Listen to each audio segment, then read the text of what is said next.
Abre a sua Bíblia no capítulo 2 de Gênesis, o versículo 9.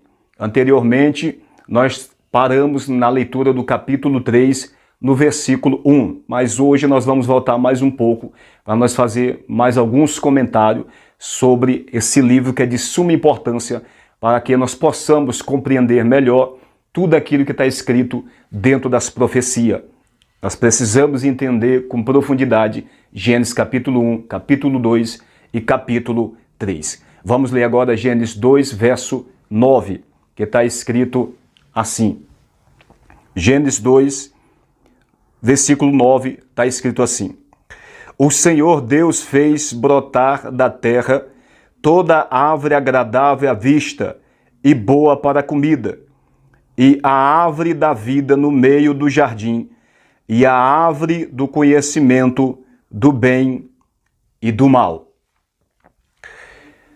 Uma pergunta que muitos se fazem para si mesmos e para outros é por que Deus colocou no meio do jardim a árvore do conhecimento do bem e do mal? Essa é uma pergunta que muitos se fazem. Nós vamos compreender o porquê que Deus colocou esta árvore, não somente a árvore da vida, né, que estava no meio do jardim, como também a árvore do conhecimento do bem e do mal. Vamos ler Gênesis capítulo 1, o versículo 26.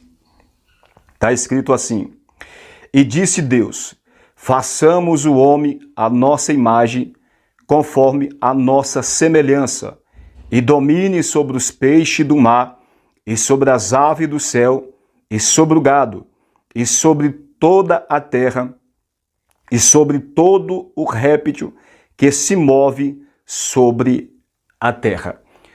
Observe que o propósito pelo qual Deus colocou no meio do jardim a árvore do conhecimento do bem e do mal, nós entendemos no capítulo 1 de Gênesis, o versículo 26, que Deus criou o homem à sua imagem, conforme a sua semelhança, para dominar, cuidar e zelar de toda a criação que Deus fizera.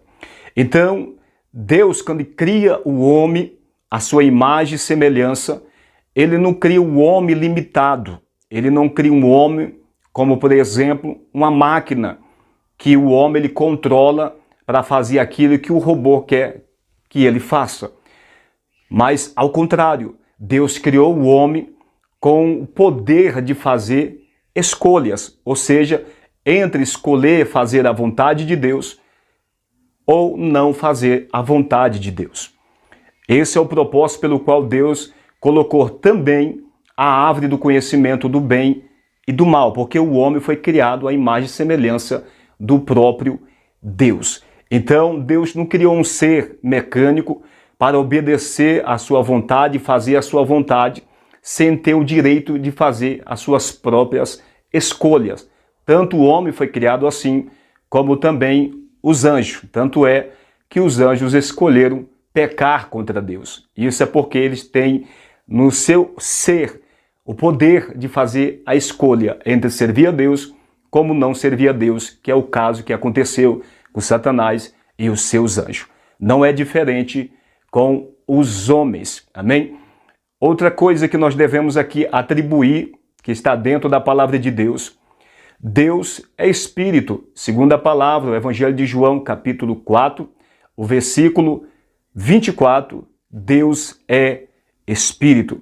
Uma vez que Deus é Espírito, quando fala que Deus criou o homem à sua imagem e semelhança, a princípio, na primeira aliança nós não vamos entender isso, mas na segunda aliança nós vamos entender melhor o que Deus está trazendo ali em Gênesis capítulo 1, o versículo 26, quando ele cria o homem à sua imagem e semelhança. Nós entendemos a partir da primeira aliança somente que Deus ele é Espírito, e quando o homem foi criado à sua imagem e semelhança, não está falando que o homem foi criado conforme Deus, porque Deus é Espírito e o homem não é composto só de Espírito. O homem ele é Espírito, alma e corpo, uma matéria física pertencente a esse plano físico. Então, está falando